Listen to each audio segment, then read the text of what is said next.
is like interesting, the scenes I want to talk about is this scene. Also this scene. Oh yeah, this Yeah. this the Mm-hmm. parallels between them and all that. Yeah, so the reason why it becomes a parallel is because of the windmill in the background.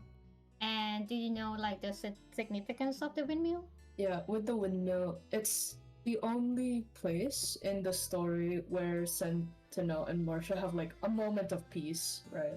It's also the first place where they actually began understanding each other as people rather than just soldiers, right?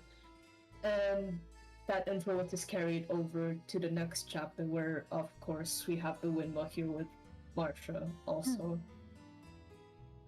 Yeah, so like I'm gonna explain you like the process of how the story direction came to be this way. And that is because the windmill scene is supposed to be like a reference from Don Quixote.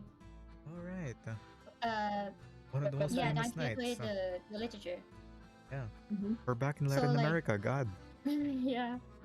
So like okay, look, personally for me, all the scenes with the windmill are what defines Sentinel and Marsha. And I want you to follow my train of thoughts here. Like, Mhm. think about it.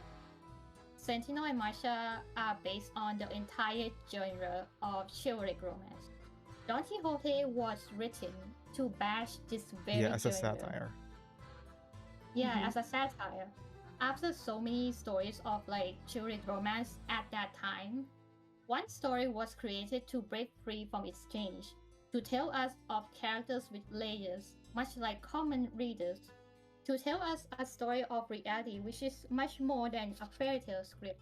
But it comes to a point where what happens to our knight and gargoyle if the writer wishes to stop being a fairy tale? And we actually have a scene for that, and that is like the scene you mentioned, Demos. When the windmill scene enters, this is when the writer stops. What we witness instead in this scene is no longer a gargoyle soldier trying to stop the war, nor a knight trying to save and protect lives as many as possible. What we see here is just a girl named Marcia who wants to be a pilot, and a girl named Marianne who wants to be a fashion designer. And they're just playing by Yeah, the dirt road.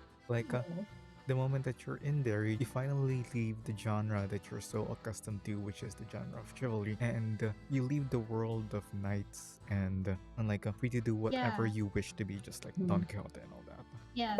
So that's why I think like this